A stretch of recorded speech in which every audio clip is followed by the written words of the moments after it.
capacity and how that reinvestment. So it's really why we're asking the question is how do we take capacity and reinvest back in the community? What are those strategies? And one of them was developing a user fee for those that are using a service.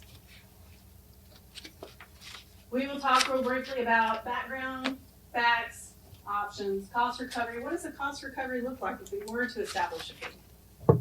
So Byron and Nancy have done a great job really diving in, doing some assessment and analysis, reached out to Jeffrey, Giselle, and others to really kind of formulate a strategy and what that costs to us. We're gonna talk a little bit or see if you want to talk about what reinvestment could look like. We gave you some thoughts and ideas and we've given you a prompt question really to see what do you see it as if we were to do this. What could you do with that resource and reinvest it back in the community? Council discussion prompts. So I always like to at least give you a place to start. Doesn't mean that's the questions you have to answer, but it gets you at least thinking. What could we talk about? What should we talk about? Okay? A little background. We've probably been talking about this since 2015. I think I could probably date it even further back than 2015, touching on it in different ways. And the last time we touched on it was pretty much this time of year last year. And council said, no, not ready. He said, you took a step back. And then during the budget, you really gave us a different direction. You challenged us again to say, hey, how could we do it? There was the question reemerged in May as we were talking about it. So that really explains why we're here today, why the topics come back up. Okay? And from that point, we did another assessment, dove back in the numbers, had two people, a number of folks on the team really looking at it to really give you a picture of what that impact would be per household. Okay? So facts are, we're in our 9th year of a 10-year contract with the current service level. Here's some information about really who are the people we're serving. And we have added those that get dumpster service through Public Works. And then we do have 9 town dumpsters ourselves. And apartments, and we know apartments aren't a part of the service. Yes. Just for clarification, yard waste isn't every other week, it's twice a month. It's like 24 times a year, not 26. That's correct. It's after the Twice a month. Okay. Yeah. Okay. It's after the council meetings. We'll fix that. Thank you for that clarification. This is your general cost attributes. This is really what we're talking about. Bottom line, when Nancy and Byron did a deep dive into what is total cost, really that indirect cost, like providing services to those 440 people that get dumpsters, that's a cost to us. It's indirect. We don't charge anything. And it's not a part of the contract. It's a part of our service through Public Works, correct? Which one The was that? dumpsters to the 440, That the condos and townhomes. that's part of the contract with GFL. It is part of the contract, okay. So the total cost is $1.6 million when we look at all things. And that's this is before reval, that's about 2.3 cents under current numbers. What's the penny on since reval? So the penny cents reval is about $9.50. From So $6.50. $6.85 present day, $6.85. and that's what these numbers are based on. So let's move forward. So when we did the deep analysis again of what are those strategies, we went all the way from So really, yes sir. if you're saying it's 950, you're calculating based on the old, like 2 point. Yes, because it didn't have that number at the time Okay. all of this was developed. And So- when I say 950, that's 950 based on what we consider right now a quick estimated revenue neutral.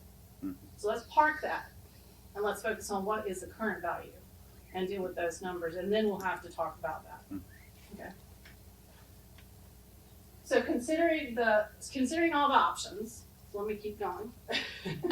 Considering all the options from really transferring the whole service to someone else to do, all the way to really what's a process to implement a billing and continue really outsourcing a contract we have today, but charge a fee. The difference is a billing cycle to be able to recoup some of that cost, or 100% of the cost. So when we talked about it, Byron and Nancy, the information that they provided, the things that became in their analysis less effective were full in-house. It's just not practical. It's not effective and efficient for us. And really that full service in a local agreement became not practical, very costly. So we ruled these two items out. Make sense? The two items in here, I'm gonna tag in Byron to sort of talk you through really this analysis a little bit at a high level of the two options that we gravitated to, which are really that billing cycle element where either we control a third party or we outsource billing to Wake County. That's the most cost-effective solution, is Wake County. So, Byron, you ready? Yeah.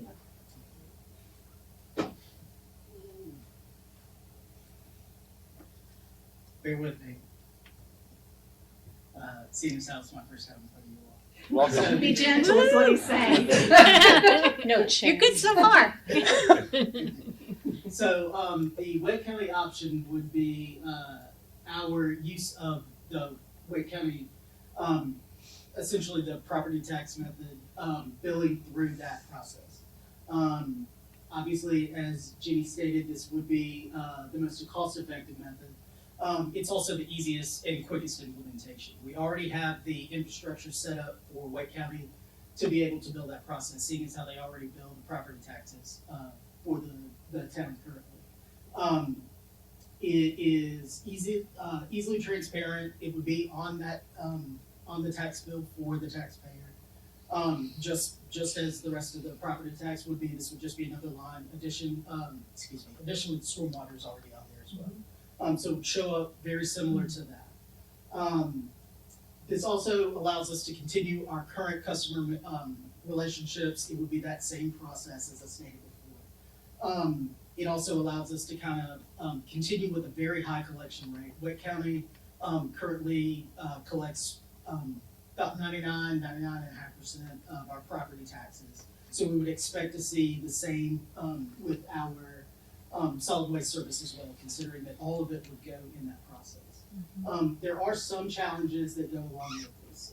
This does require us to bill on an annual basis. We would not be able to bill monthly because we would be required to use the Wake County process for property taxes. Do you know how much it is? How much the annual bill is? How much the annual bill Yeah, the For a bill resident. For billing. the fee would be. The fee, I believe we have it on the next slide. It's one of the slides. Oh, okay. Breakdown. Yeah, Sorry. yeah, we do have, it's okay. We've got a comparison. Mhm. Yeah, we do Yes. have a comparison. And then additionally, it would require us to do some outside billing for the dumpster services and the exempt properties, just like we have to do for the stormwater.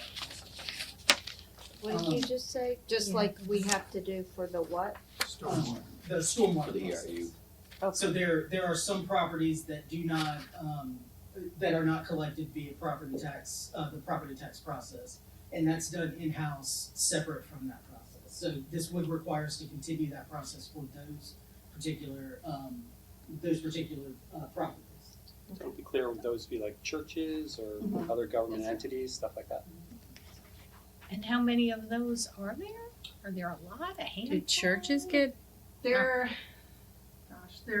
not a lot. It's enough that it doesn't have an impact to our finance staff to handle that internal billing process. Whereas if you compare it to a real utility, I mean, we'd have to hire people to be able to do that. Because it only happens once a year and the data gets qualified by our stormwater engineer, it's just a process where you're just taking what's excluded, sending it to finance so they can take care of their part, and then our stormwater person qualifying what are the new additions. It's become this well-oiled machine Got it over the down years. Now, Ben would say he would like some of that work annually to sort of move to someone else, but that's where the expertise is in knowing what the difference is. The ERU levels for the commercial buildings versus townhomes versus a residential. He's the one that can qualify that data, but he's gotten it in a really good place and it turns over quickly. Just to piggyback on what Liz is saying, help me understand. Are you saying the nonprofits or the churches don't have to pay solid waste? Are you saying they would not have to pay? Yeah, Do I they? think They they don't should. pay Wake County, so we can't bill them that way. They Right. still pay solid waste Right. to us. Okay, yeah, That's why we have exactly. to So bill I them. want, the money is coming. The money's coming. Yeah, that's all I care about. That's what we're talking about, getting the money. Right, and the It's idea not a is that tax. the mechanism that we're billing is through, the same mechanism for Okay. property taxes. So if they don't pay property taxes, we would have to do something different for those particular. Right. It's not a tax. But why do we care? Like, they bill them for stormwater anyway. So they will get a bill either way, you pay property or not, so this will just get into it. Right, correct. Yeah, exactly.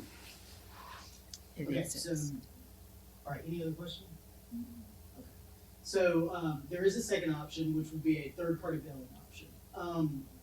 One of the benefits of a third-party billing option is that we have a couple of different, solutions for third-party billing. We could go with a lockbox process with a bank.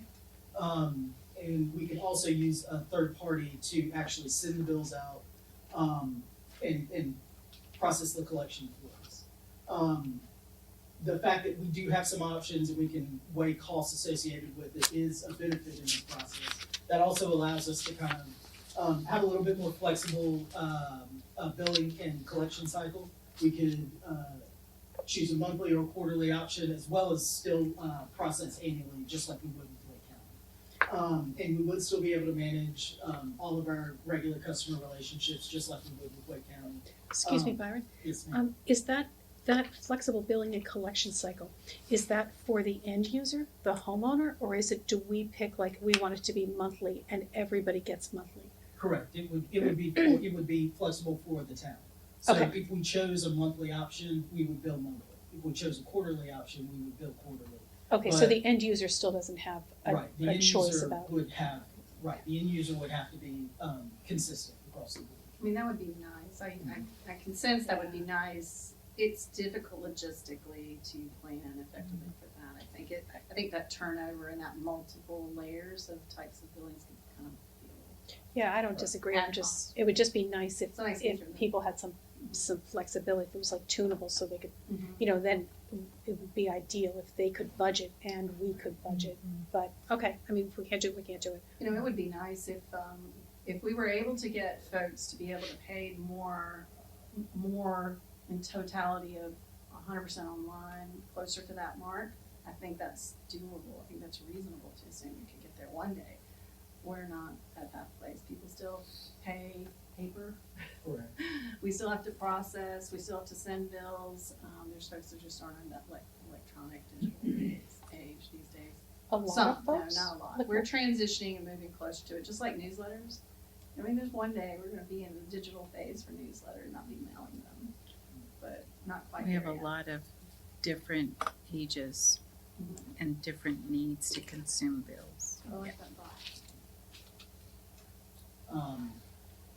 So additionally, this option does have challenges as well. So one of the major challenges is that we would expect a lower collection rate by using a third-party system, mainly because there is no mechanism of enforcement billing this way. If we use the Wake County property tax method, the fact that those bills are coming via are directly related to them paying property taxes, we expect a much higher rate of collection. In this mechanism, there is nothing backing that particular collection process. There's nothing backing, there's no other service associated with it. Therefore, we would naturally expect to see a little bit lower collection rate because we're relying on individuals, for lack of a better term, the goodness of their heart to pay for us without any other kind of major enforcement. Which is the second bullet point here, that basically we really don't have a lot of enforcement control over non-payment. And then lastly, it would require some additional staff to be able to collect payment, bill payment, simply because it is a little bit of a different process and it will require a different level of service from the town's finance and other staff. And we did run some numbers, Mhm. just to pause there for a second. We did some run numbers. The monthly piece is the one where I think it triggers really needing more personnel to handle the workload. A monthly billing process with, what was it, over 6,000 people with just the users, the residential users. That's a lot of processing per month. Right. So when you start to shift your cycle, if you decide that it's a quarterly makes better sense as opposed to monthly or annually, then quarterly might be it's something that it's less impactful, less of a need. It doesn't mean that I'm saying you wouldn't require a person, but the numbers were much more palatable at that point. So if you have less frequency of billing and the labor process on a recurring basis, on a monthly basis, then you become a little more efficient and effective. And if I can jump in, it's 120 bills that go out for stormwater, just to give you an understanding of those exempt properties. Thank you. Nancy's online, she's helping us answer, she's listening to you. Any questions about the third-party solution? All right, so we can briefly talk about the cost recovery. Yeah. All right. You and Nancy pulled this together. So just to give you all an idea, this is essentially trying to break down the total cost for the particular service and look at what a reasonable rate would be for full cost recovery for the service. In the Wake County option, we see that the total cost is roughly a little over $1.5 million. Given the 440 customers that are serviced by dumpsters and the 6,600 that are serviced via residential home pickup, we would see a user fee of roughly about $221 annually, with a sustainable fee, trying to plan for the future in order to maintain some cost consistency over the course of a period of time at about $235 for an annual rate.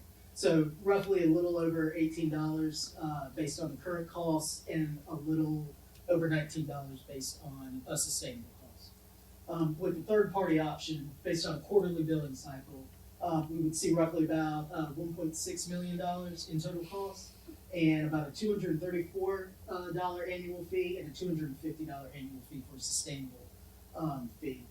A little over $19.50 and almost $21 for the third-party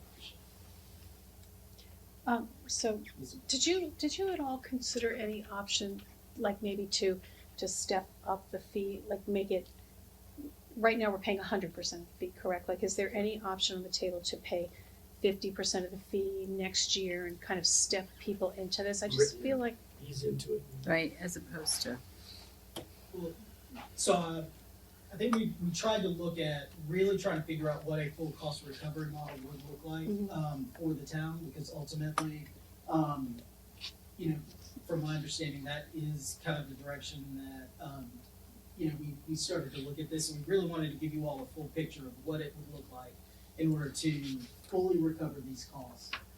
That's obviously something I suppose we could park and go back and try and you know, fully look at to give you a sense of what a tiered approach or a phased approach would look like if we looked at a series of whether it's 50%, 75%, or whatever, in order to give you a sense of what that fee would look like at that time. This is basically giving you what's really worst case or 100% case, and that's just to give you a starting place and to pull out those kinds of concepts. If you're interested in a tiered approach like you did a stormwater fee, when we started increasing that, that's that guidance we're looking for at this point. If that's what you're interested in, it does impact how quickly maybe you can reinvest the total amount back into something else. So that, just remember that, it transitions, it tiers and steps that as well. But certainly direction that we would be interested in hearing.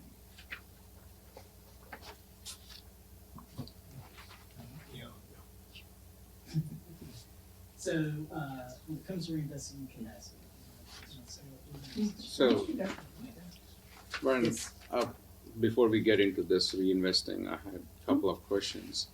My first question is very simply, after looking at these numbers, why should the town be in this business of doing any of these things? Let GFL take over. It's a contract between the homeowner and GFL. Why should we even get electricity bill or gas bill? Town is not getting involved into it. So why should we even get involved into it? Is the first thought that comes to me, because and the second is, if any of these things, are we still public works on the point for anything happens, right? So then it's still sucking up staff time. It's still, if something didn't happen or the route didn't happen, it is basically coming back to the town. So I would say just let it go. That's my thought, because by just keeping it and doing all these things, I don't know what service are we doing anything extra. I think if I could, I think there's a couple intangibles, probably more so than actual cost to think about. One, because even if we're not providing the service, they're still gonna call us and complain about their trash not being picked up or other things going on. That's just what's gonna happen. And then we are ended up still trying to reach out potentially to a variety of contractors rather than the one person we have a contract with that's accountable to us. We're gonna be calling out to who knows how many different vendors, because we can't require, I don't believe legally, Ms. Attorney, if we don't provide it, we can't require them as a resident to go with GFL. They're gonna go with whoever they want. I think a couple other things to think about is, we, because of the good working relationship we have with GFL, they have done things like make sure they have the smaller trucks to fit through the alleys in some of the neighborhoods, as an example. Also keep in mind that we're really relying on them to help us with some of our sustainability evaluations. So they're helping us measure, how much recycling is being done and some of those other things that I suspect you would be very, very challenged to get if you saw multiple vendors in town, because they have no obligation to us. And so, whether they want to be paid for that and let us do it, you're dealing with multiple vendors, I think you start to lose some of those intangibles. And I do think that I appreciate where you're coming from. It would be clean, right? Just, y'all get your own now. But I'm not sure if that is necessarily the message we want to send either. Things to think about. So before I moved here, I was in a community where we did just that. Yeah, It me was too. not, Yeah, I had to it's call private. around, get my vendor. I did my own homework deciding, and I had choices, how many bags, it was to that level, how many bags you can Yeah. put out on the street and all that. And it worked well. I don't think it would work well here. I'm not sure of any community around here that does that, at least not right around the triangles. So, What do you Well, mean, Liz? we had it in Fuquay because I didn't live in the town, and it ends up that they come on different days. The Mhm. different companies come on different days, so you'll end up with those trucks coming down your street multiple days, which I don't with I like different, the buses. know is the greatest thing in the world.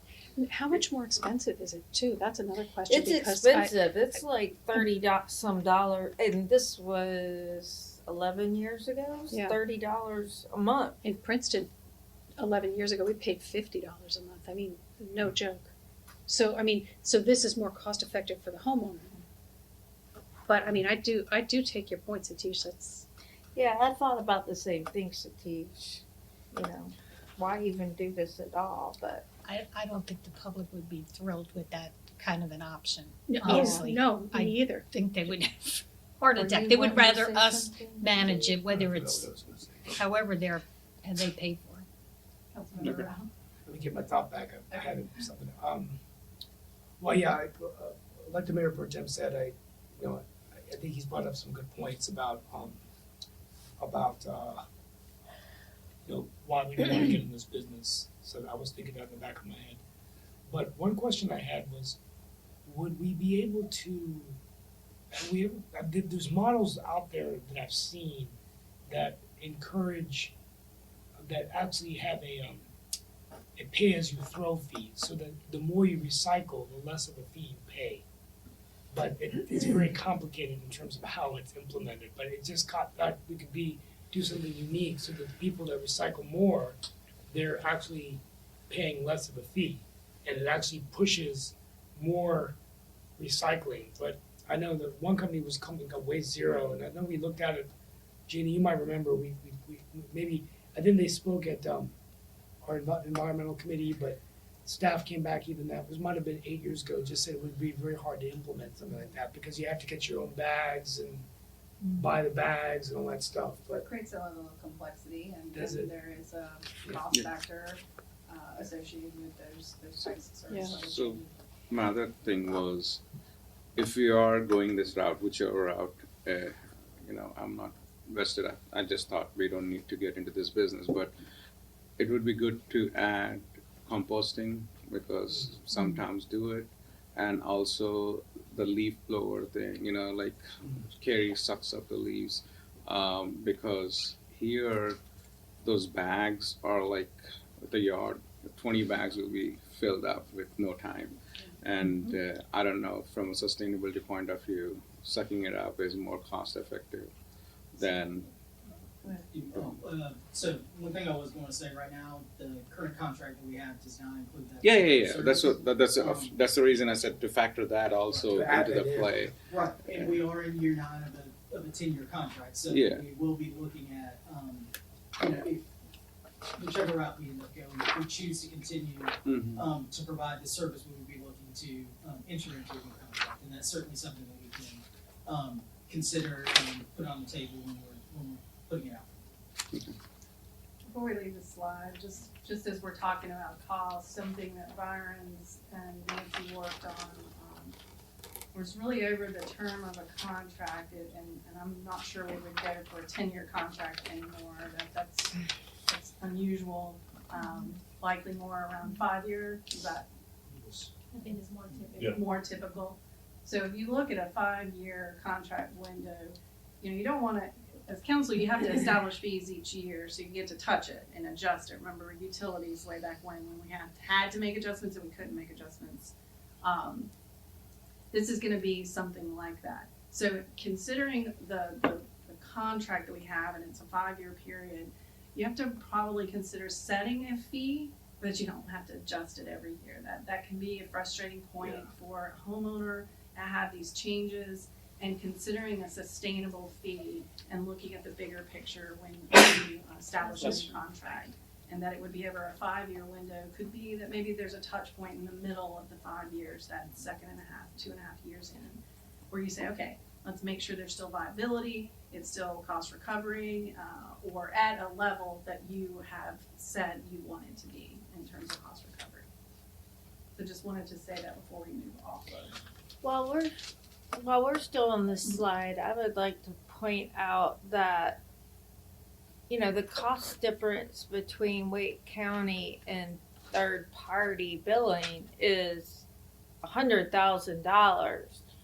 And I know, like, when you're comparing the two for that magnitude, it may not sound like a lot, but I know when we get into budget discussions, $100,000 ends up being a lot of money. There's a bunch of things we could do with that. Yeah, Yes. so, even before looking at that cost differential, I'm already leaning toward the Wake County annual billing. Just because I think for a lot of people, that have mortgages, I know in my case, my, property tax bill is paid by escrow, and I don't even have to really think about it. And, you are gonna have, what was the term you guys were using? You're gonna have a higher percentage of collection return, with the Wake County. It's pretty substantial difference. Yeah. Yeah. If you were to run it through in-house or third party, it drops, I think you all told me, down to 80% Yeah. possibly. Yeah. That's a sizable delta in a collection rate, and I think that's something else that we need to consider. If we move forward, you know, what is the cost-effective solution, what's the most efficient to, Mhm. for such a lean organization that we have, and Right. what provides, that affordability. And the Yeah. truth is, oh, sorry, go ahead. So, I wanted to weigh in before we move forward because this is an important point. I also agree with Councilmember Fender that the fact that if you have a mortgage, that the fee could be part of that escrow, that's a huge benefit to the town and to the homeowner because it would be included and it's not a separate process. I also think that with Councilmember Rabati saying, you know, we might want to tier the cost recovery and not just go the full recovery on year one, but maybe 30%, 66 or 100 over a series of years, even though it's very cost effective, it still is an impact. There is still going to be a huge impact to the homeowners and to the community with a lot of the increases that are pending. So I'm sensitive to the change. I do like the fact that we would not have to have as much influence on third-party billing. I think it would be higher than 100,000 even because of the collection challenges, and there's hidden costs there that we're not even aware of. So But, and I would be willing, quite honestly, to me, it would be worth it to suck up that $100,000 if it gave the homeowner more control over how they could get that bill. If they could get it, if they could choose to get it monthly, quarterly, or annually, I would at least be willing to look at the third party billing option. But I mean, honestly, I think no matter what we chose, you know, monthly, quarterly, yearly, I think there would be a section of people that would be unhappy. So like you Yeah. lose the benefit of that being an option. So and the other thing was, what's the enforcement process now? Like I know you said that it says that we lose enforcement control. What's the enforcement control now? Right now, you don't have any fee associated with it, it's just merely absorbing the tax rate. Oh, I see. Well, what would be the enforcement control with Wake County? The enforcement control through Wake County is that they just have that high collection rate. It is that they go out and have a process to pay your property taxes. So ours would fall in that same process. That one's BK.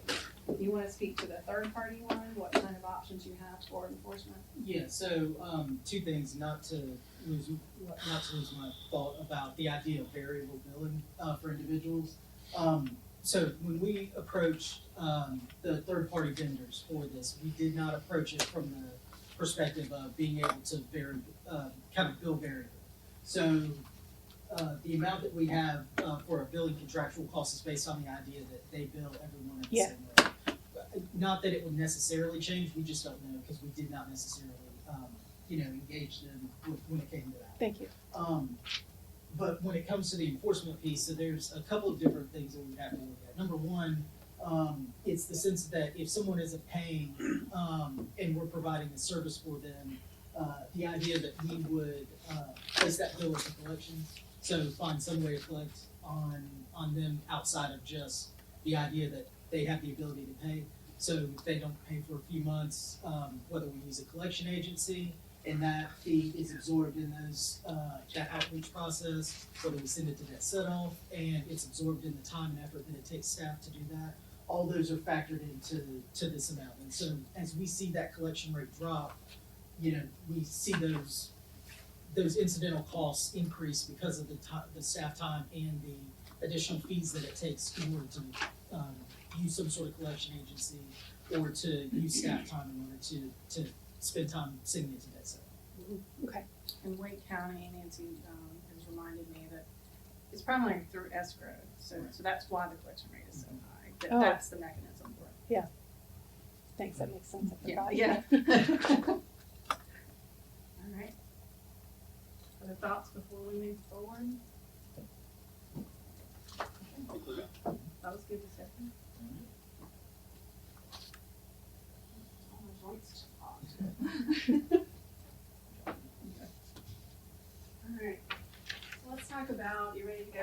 into, if we were to do this, that capacity that gets generated, whether we do a tiered method, there's still a capacity that we could repurpose. And really what interests were, or what we think from listening to you all, that could be tangible things to think about for these dollars. It would make a big difference. So one of the things we've talked about is, what's the carrot for having a user fee? When we talk to Wake Forest or Rollsville does, by the way, it is Rollsville, right? They go through Wake County, and they had a really successful transition, and really not much conversation about it. It's just a matter of fact, and it happened. Wake Forest, they had a really great campaign and outreach. Theirs is really a billing process, and their carrot was connected to a service level improvement and change. And so we'll get to why we probably are recommending what we're recommending in a minute. But one of the other things that we thought that could be a tangible, that carrot, is that reinvestment and seeing things happen in your community. So one of those is really investing in land acquisition.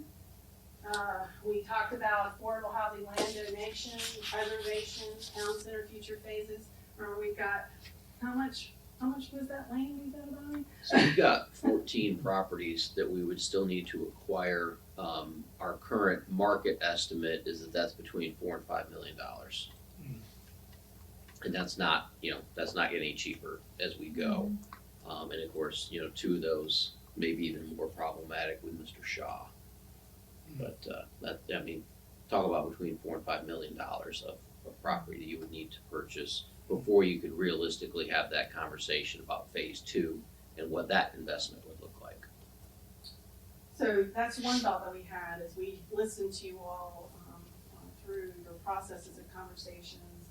We've also picked up on tangible things like the capital projects. So again, town center, really amenity improvements around town. I heard you the other day talking about some things about consistency and having the shelters over the areas, the nodes, and all around town, the amenities, and that they're consistent. That could be something that we can invest in as well. We have parks in our future, and we have a future fire station on the horizon. We have property that we purchased that we need to relocate Fire Station 2, and that's way out on our CIP.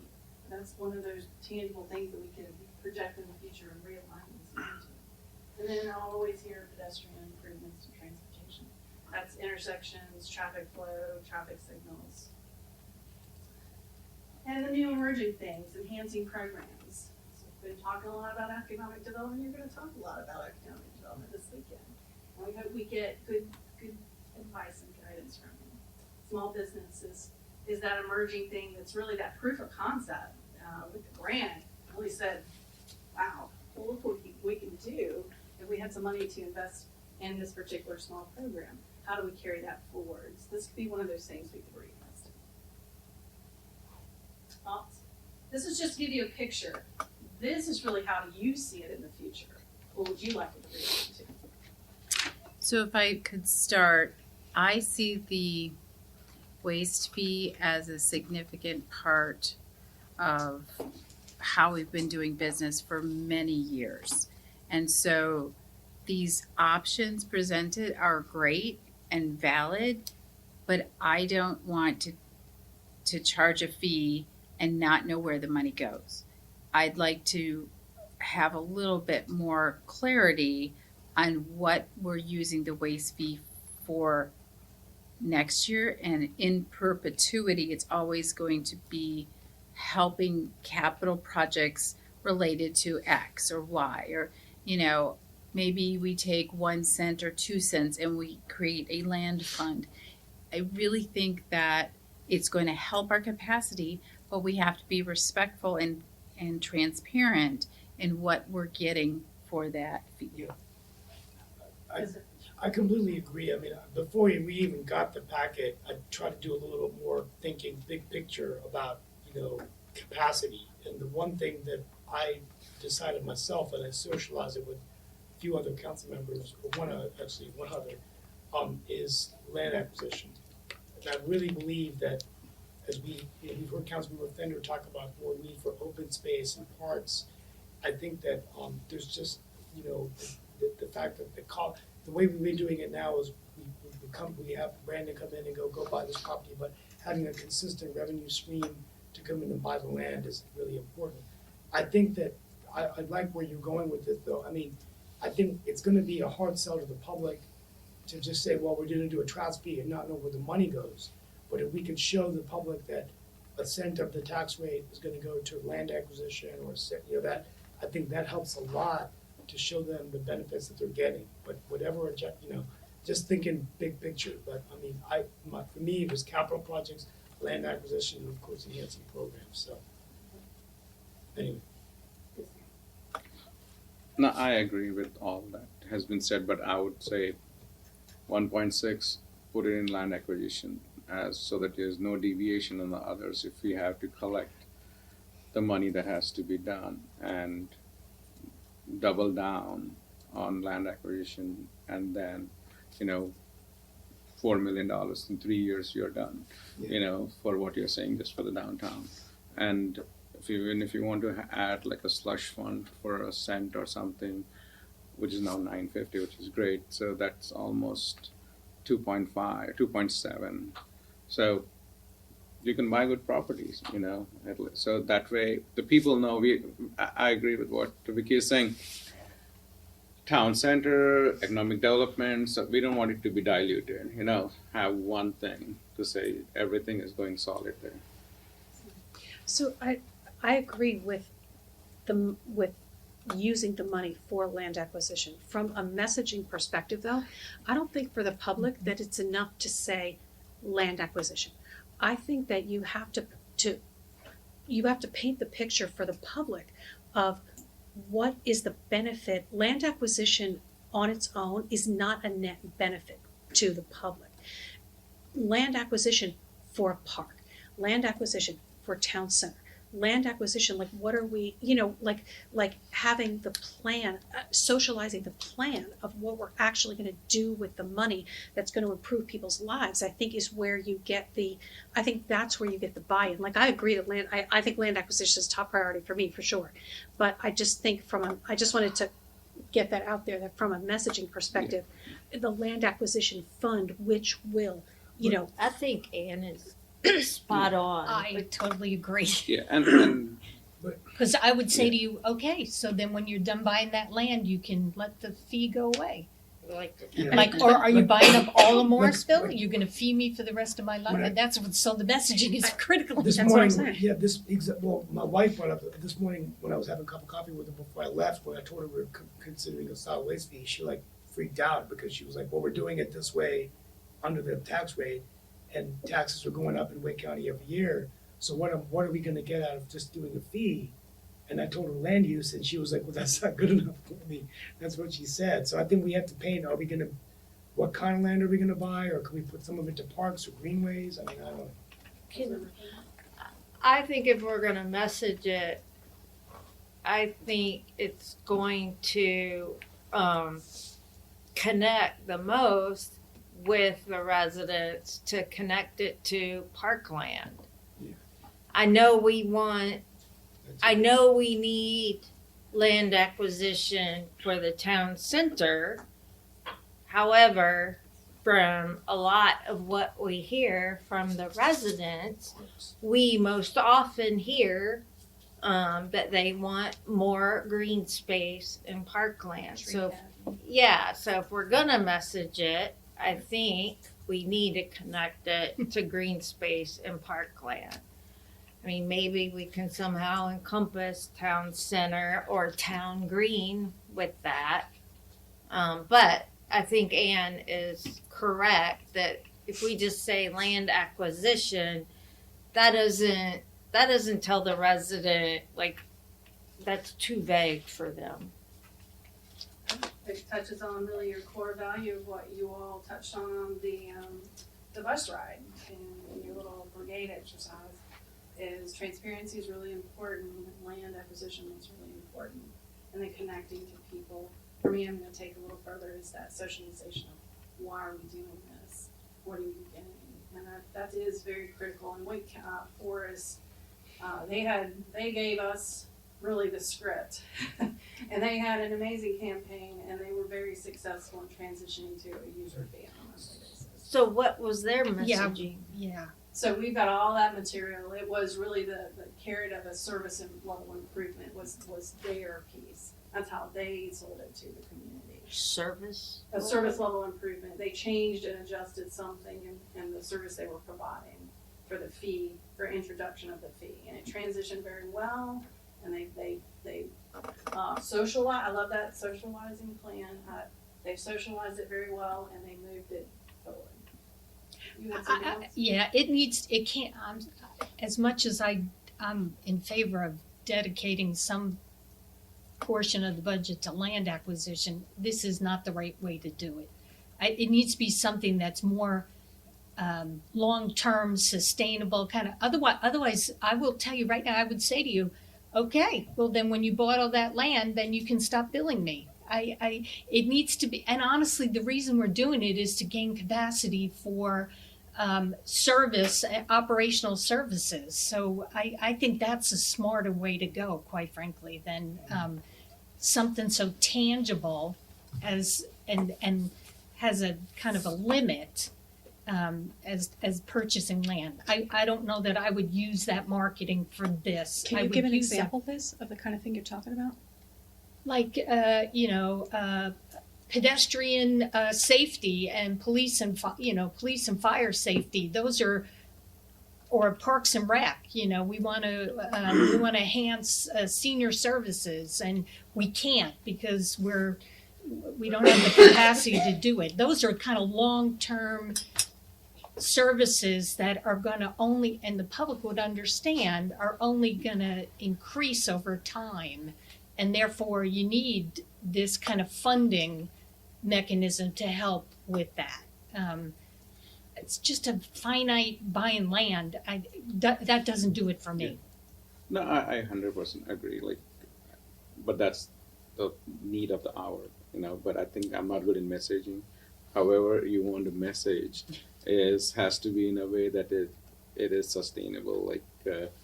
It's lifelong, where it's getting used, either community center. We have a whole laundry list of things that you can put in. Those are those station. services. Yeah, That's right. so all kinds of things, senior center, which all, but the key is exactly what it is. I love it is give it back to the community where they see a difference. So how we've messaged, I think we can always come back to it. This is not the end of the world, but it is important that when we are showing the money going back to the community needs, that is pretty much what it is. I'm hearing the transparency, the accountability. Maybe there's a mix between maybe some portion of it that we can identify for specific purchase and then create that long-term thing that we're going to provide the community through operations, making connections to our senior center for the future. That's a sustainable thing going on. What I heard you say earlier was this is a reoccurring thing, and you want it to be associated with a reoccurring thing that makes an enhancement and improvement. Yeah, the Is buying that of the what I hear you land say? is only one part. It's the buying of the land and then building a community center and then operating it's more than just buying land. The service is more than that we want to offer to the public. I think I saw the mayor raise. Yeah, so a big yes and on a lot we're talking about. I think there's going to be lots of messaging and lots of opportunities to talk about stuff, and we got a little bit into the weeds on this one because that slide talks about specific things. But for specific things for this, I think it would make sense at an ongoing basis. There's going to be need for sustainability initiatives. And when I think of trash and recycling, I think about sustainability. So that might be a good fit, like more solar, tree city, tree preservation, parks acquisition, and enhancement. So those are ongoing needs that maybe fit nicely in this. And we're going to have to do lots of messaging about lots of the budget. So I don't think we need to decide right now what the messaging for this particular item is. But I think it's good that we're coming together on the need for capacity, because that's why we introduced this in the first place. Well, this is a really good conversation, I think, to get really insight into where you're seeing if we did have capacity, where would you put it? Why is it important? What's that thought process and intentionality of this? has to be there. And it's even more, and I liked what you said, once we turn it over, is accounting for the fact that we are using that money in that way. Just like the 3 cents on the tax rate, the incremental tax rate increase from bond. We're accounting for the fact each year through the budget process, that's what it's paying for. And that's what you were getting for that 3 cents. And that reinvigorates each year that buy-in for the fact that we have this fee, what we did when we had the capacity and put it back in the system. I feel like you may have a comment. No, I think it's good to hear, that I think there is consensus around we need to assign it to something, not just say it's additional, capacity. And I hear you loud and clear. I think we agree with that, which is why we wanted to show you some of the options of how that could be done. So I think we're all on the same page. I agree we don't need to decide it tonight. I think we're getting from you what we needed to hear, which was if we do this, when we do this, what does that look like? So I think we're good up to this point, and then we've got a few more slides to share with you, so we'll move on if that's okay. Thank you for that conversation. I'm just giving you some, Byron and Dawn worked on trying to update this. It's still a work in progress. But this gets to how we compare our service level to other municipalities. And really, what is that rate to a resident per month? Just gives you a feel. Or what are the other folks doing? What does that look like to the residents? What's the difference between weekly and EOW? I thought EOW meant end of week, but Every other week. Every other oh, every other. Okay. I would put that idea. It is. I'm here for you. Thank you. I appreciate that. Honestly, Teamwork. Councilmember Rabati, I actually said the same thing when I saw this chart, and then I was trying to find Dawn and I couldn't find her. So this is just information, and I just want you to take away as you compare us establishing a fee. What would we look like, and how do you feel we fit as to what other people are doing? Back on that slide, Me too. are there any thoughts of anything we would want to adjust to save money? I think we had talked about that in the past. In terms of doing the service level differently, Mm-hmm. Like, recycling was offered every other week with the last contract. Right. And there was two sides to it. One might have been a cost savings because they're not collecting that week, but the other side, the reason we went with weekly is because we wanted to change a behavior. Yeah. We wanted people to be very sustainable friendly and offer them the habit of always recycling versus every other week you forget to Yeah. put the bin out, that kind of thing. I wasn't really suggesting changing the recycling. I was wondering about like the bulk. Do we start charging for the bulk pickup? there's a mix of how folks do bulk throughout this whole grouping here. I mean, I also think though that if we improve services, like right now, we don't do loose leaf pickup. That I do think that people really like that loose leaf pickup where they just come around with a truck. I know I personally love it. Yeah, I would like And, it. Let's get And tired. like instead of collecting yard waste every other week, collected or like if we could offer a service enhancement plus tangible benefits to the community, I think that then you've kind of got something there. And I think you're right, and that's some of the conversation we've had, because that's gonna be what's part of your renegotiation or when you bid out your next contract. That's part of the things that you will have to decide up front that will help you determine what that cost may be. And so I think we can circle back to that towards the end of this to share some more information with you, but I absolutely hear you. And whoever said composting, I would really love to see a composting column added there to see who's doing composting as part of their services provided. So can I just jump in here, because I think this is important. If we're gonna start charging people, I think we need to have enhanced service. I think we need to think about what else we can offer and not take anything away, quite frankly. But I agree, I've said in the past on it that I think we should be charging for like the bulk item pickup. But I think if you're gonna start charging folks, you can't take service away, and then you need to offer something even better. whatever that is, and I'm not sure what that is. I can jump It's gonna us cost ahead. $20 a month, but you're gonna get composting. Yeah. Right, Oh, right. Councilmember Garrett. Sorry, Mayor Pro Tem. I'm Mayor Pro Tem. Yeah, whatever. When you Satish. when you Satish is good. When you start charging and other stuff, it's Wake County again. Assuming we are going with Wake County, so who are we again in the middle of all that? It's GFL and It's Wake us County. not paying for it anymore. I feel like we're squarely in the middle of that, like now we pay for it, But- now we're not going to anymore. I mean, I think, It's a I pass. think, let me It- clarify, yearly, so we're not turning service over to Wake County. We're just using Wake County to bill. We will still hold the contract with I- GFL or whoever. No, I hear that, but if you're paying, I'm doing 2 bulk pickups, I need it, and I have to pay it. Who do I pay? Then to Wake County, or you start a different accounting with Town of Morrisville? That's a good point. So, That's a so good point. That's fair. we could do our billing a little differently for those kinds of services. Now that's changing, that's creating a process that's going to Wake County for billing, and then we would have add to our internal billing process. So we're gonna still have to bill for exempt folks through Wake County. So we'd just be adding the dumpster or bulk waste fees through that billing process. I've talked to people in Cary who have paid it free for years, but the fact is there was different services they got with the fee. It could be composting and leaf collection, so I think that's important too as you renegotiate the contract. People know that they're paying a fee, but they might be getting some extra things, an enhanced service. Well, and I think that's where staff has really landed. So I've put together, based on Wake Forest, what really a campaign level might look like in a timeline similar to theirs, just to give you a feel. This is a really high level. I would say this isn't something we should be figuring out today, because I think the first question is what do you want to do and when do we want to do it, and then we can plan from there. I just wanted to give you a feel of what it might look like and how many months it would take to really accomplish that. Lots and lots of detail and timelines that we would be creating behind the scenes that would really bring these items to fruition.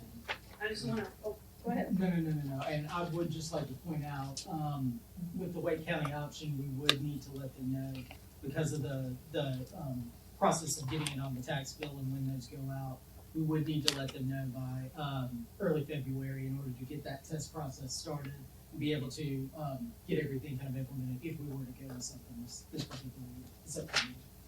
They have to test and prove out the data that it's working and can be integrated into their system eventually. So let's just look at really what is staff recommending.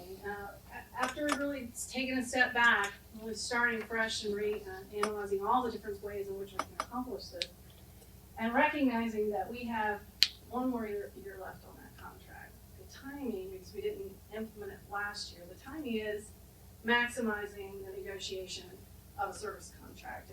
And talking with Jeffrey and Giselle, it takes time to do that. So in fiscal year 25, we would propose that that's the work we would be doing in order to be able to implement with 2026 a user fee. So the recommendation So not this year. is to pause it, allow that contract to work through it at this existing service level, not establish a user fee with 25, but negotiate a new contract because it takes that much time.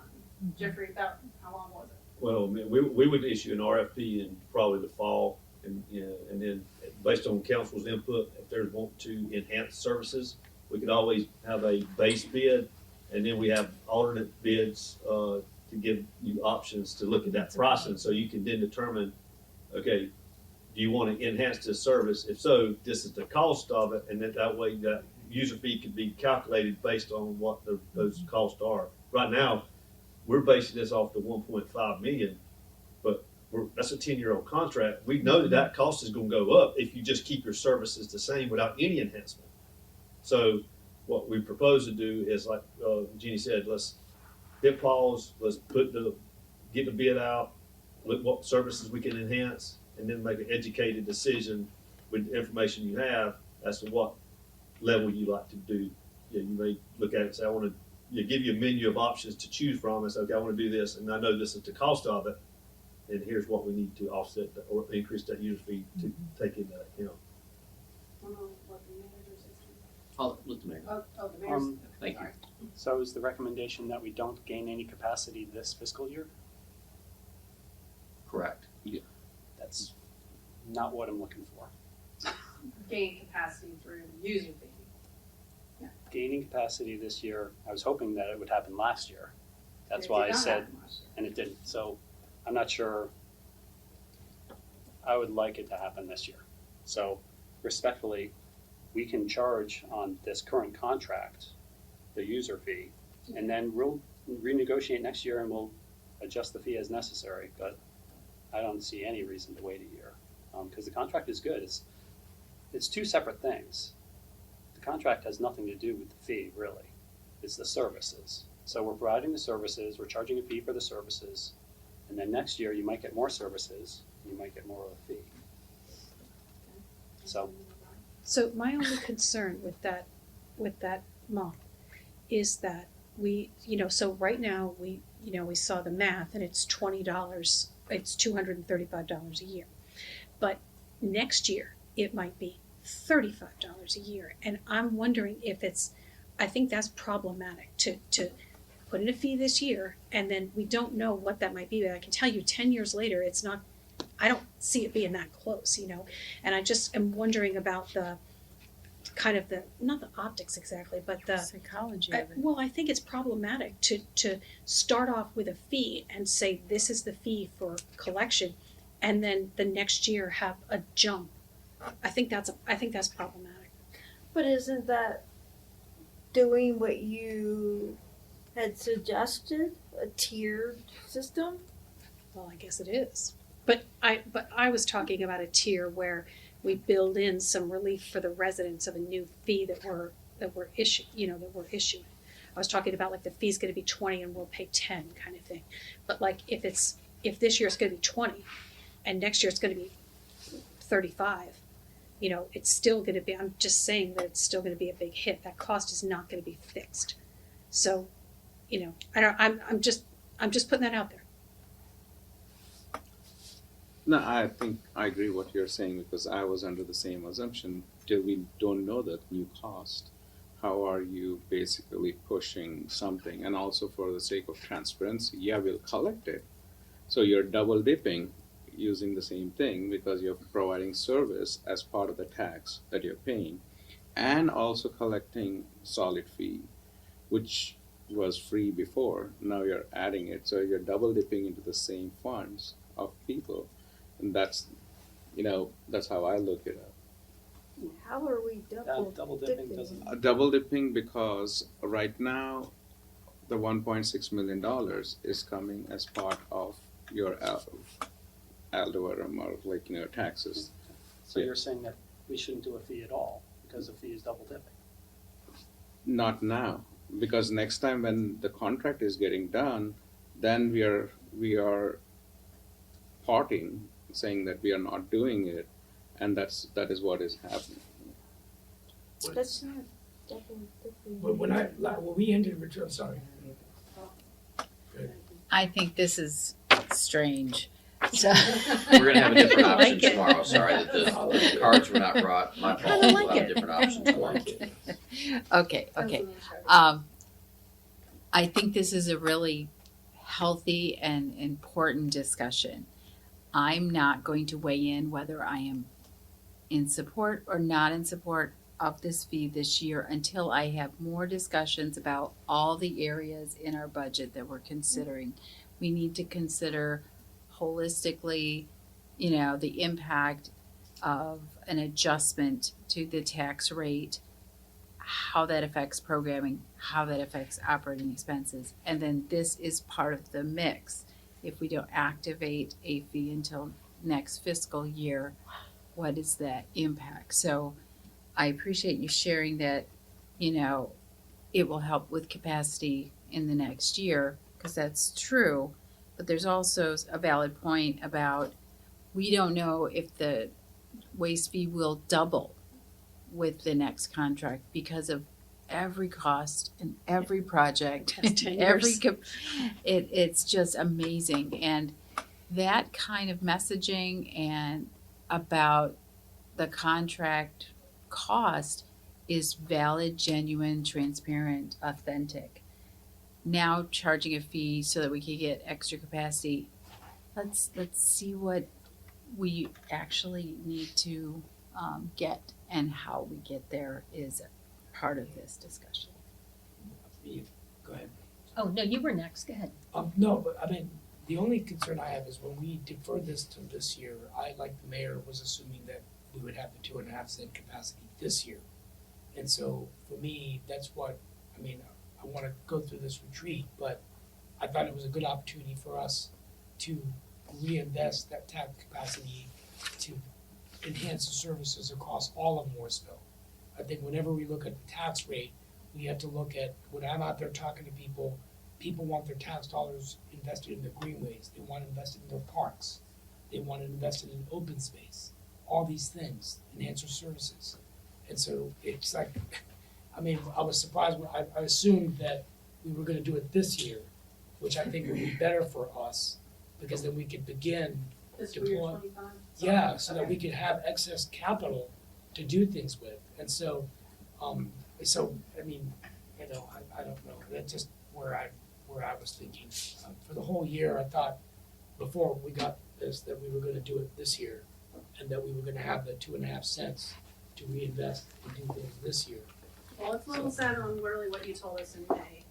So let's even dial back to January, when the question was asked by staff, if we were ready to do this, you said no, that you wanted to pause.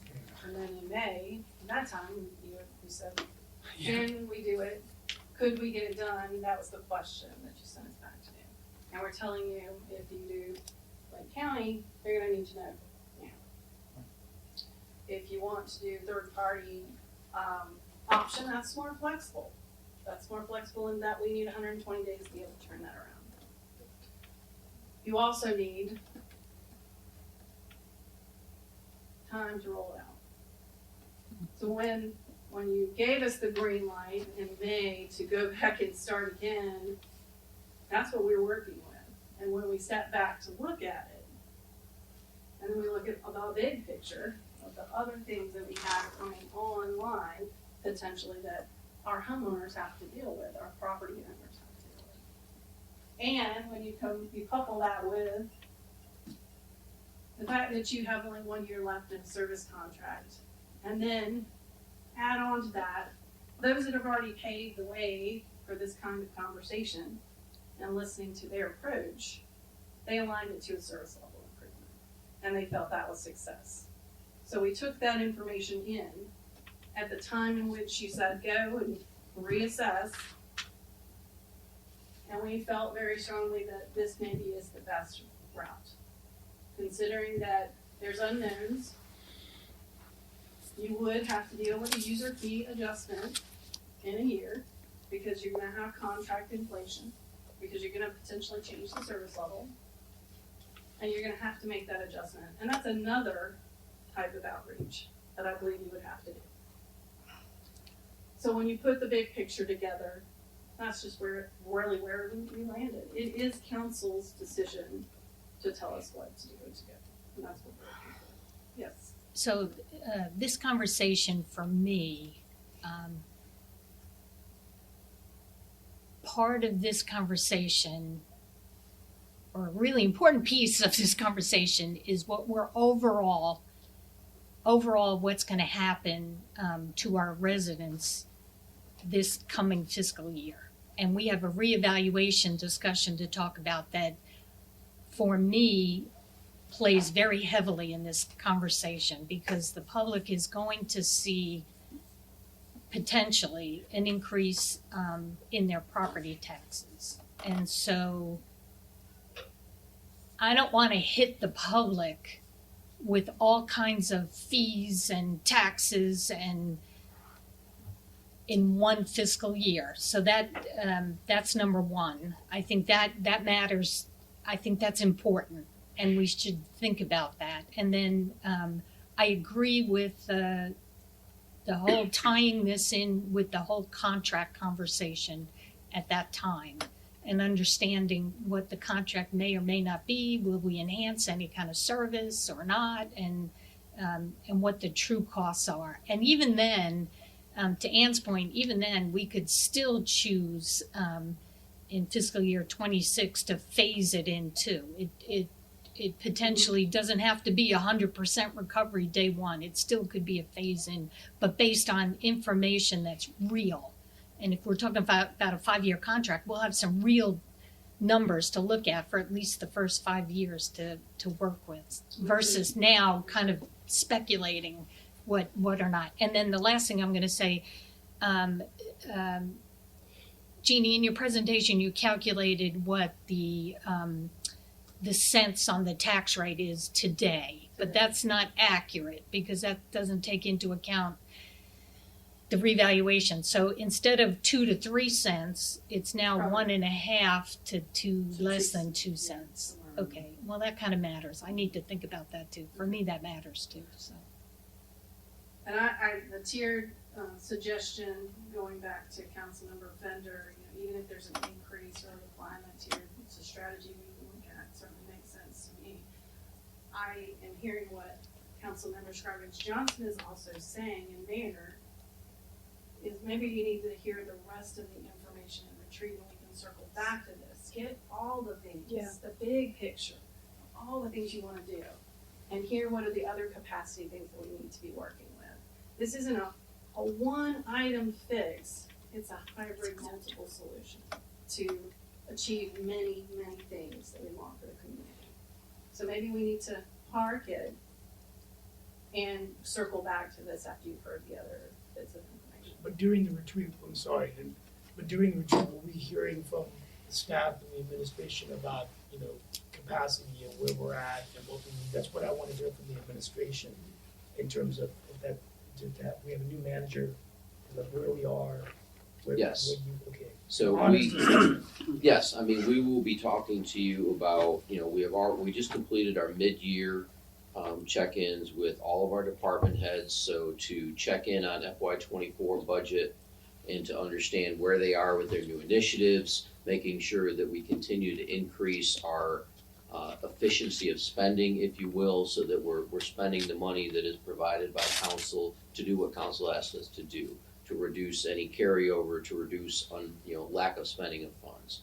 So in looking at that, they're doing very well with that. We feel strongly that we'll continue to make good use of those monies. So when you look forward, we've also had a conversation with them about staff. And so, I believe that, for a number of years now, and chalk that up to COVID, chalk that up to other things, we've had this much need for positions, and we've typically only been able to do this much in terms of what's out there. So that runs into, I think, a couple of issues for us, one of which is we have people that are, potentially at capacity or are doing things within their capacity that are numerous enough that they're not doing a lot of things well. They're doing it okay, but they're not doing it perhaps as efficiently or as effective as they could because they have so many things to do. We also have where we have added new responsibilities over the last couple of years, but haven't always added the staff to go with them. And then we have areas where we know from your prior direction, assuming that doesn't change over the course of this conversation, that you want other things to happen. We can talk about economic development. We can talk about affordable housing.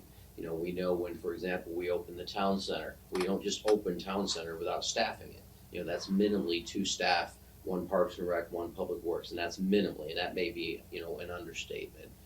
We still have needs in the fire department to build out, the staffing model for them so that they're not running at minimum staffing all the time. It does become a firefighter safety issue at some point. It also affects, ISO ratings and other things. You can look at the police department in terms of what they're doing, and they are primarily reactive in a lot of ways because of what the staffing is. You've seen our reports on what the impact team has done now twice, and that goes back to, I think, some of your question perhaps about, people are talking about more crime. Well, part of that is because we're making more arrests. And when you're proactive, you find the things that are there that you don't necessarily know are there when you wait for people to report things. Just as some examples, and we can talk about that across the board. And then, of course, you also have to give consideration in terms of the big picture. We'll be talking again about capital projects in Crabtree Creek Nature Park and where we are with that overall capacity. We'll have a town center number for you in the spring. We'll talk about the public works facility that continues to grow in cost, even with value engineering efforts and other things, and then how that impacts, other things down the line that we know you want to accomplish in future years as well. So yes, I think long answer to a short question probably, but yes, we have a lot, I think, to share with you and help you see where we are and what happens if we increase revenue and what happens if we don't necessarily increase revenue. That's what I want to hear from you. I want to know an honest assessment of where the opportunities are, why you would want it.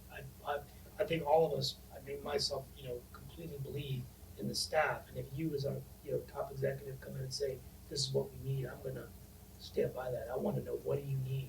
That's what we're going to tell you.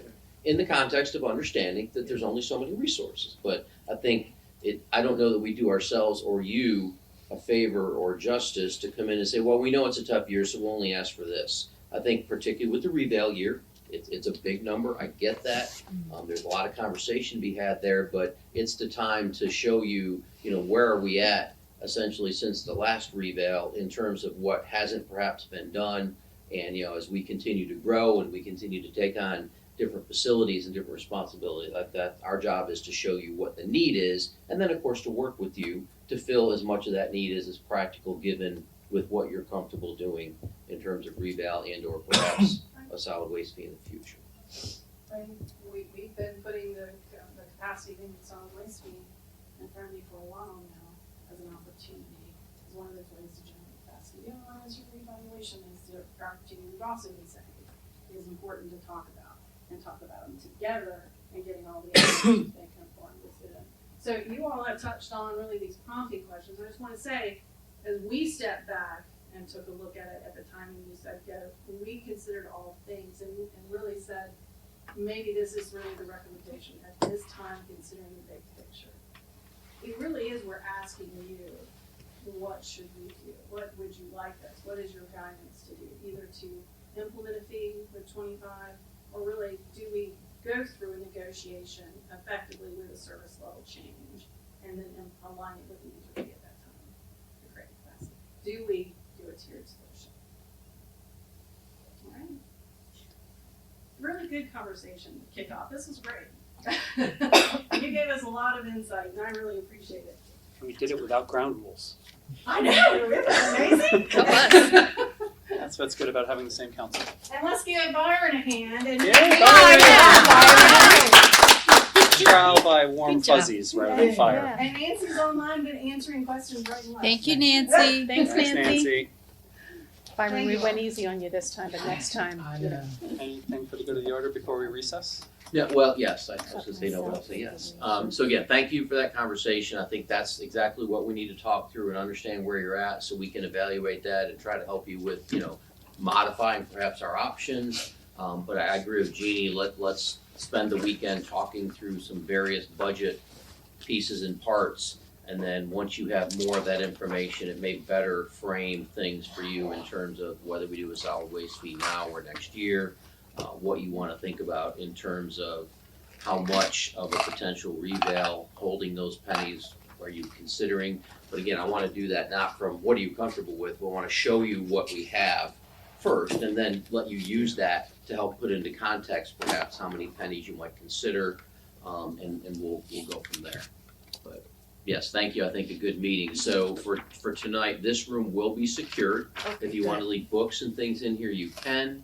If you prefer to not leave like a computer or want to have that in your room, you can certainly bring that with us. I mean, we've got 5 minutes-ish, probably 10 minutes before we get on the bus if you want to run something to your room, or you take it on the bus, that'll be secured, and then you take it to your room after. Again, this will open up at 7 o'clock in the morning. Breakfast will be in here at 7 o'clock. You're welcome to come anytime between 7 and 8, but we will start asking you to work at 8 o'clock. So however you feel about that is up to you. And How far is the restaurant? it's probably a 5-minute drive. It's not But- far. But I thought we could walk. We could, but I wasn't sure that there was a comfort level in walking in I the wanna- cold. I would prefer to walk. Yeah, It's I a wanna 10-minute walk according to my phone, Oh, but we have secured the bus driver. He is going to be available to take those that do not want to walk. And you may want to walk there, and then depending on the weather, it's going to be colder as the night goes on. So you may want to drive back. That's a great suggestion. So those that want to walk, I'll walk with them, and those that want to ride, the bus is there, and he will be available at 6:20. Our reservations is at 6:30, so it's a 10-minute walk. So if you're walking, I would suggest us leave from the lobby and later than 6:20. What kind of restaurant is this? So it's called the Chelsea. Does everyone have the address? Do you No, know where don't we're have at? the address, didn't It's know. delicious. But it's called the Chelsea. Yeah, so Jeffrey has it for the walkers. Yes. And then the driver has it for those that might get on the Yeah. bus. Can we get back into this room to get the computer if I'm gonna walk? I'm gonna So go. We you're can take gonna- it on the bus for you. I mean, I'm sure we could get in this room, but we'll have some Easier stuff to probably do on the that. bus, Okay. yeah. I recess this retreat until 8 a.m. tomorrow morning. Thank you. Thank you. Thank you. Thank you all. I did the Okay, very, good I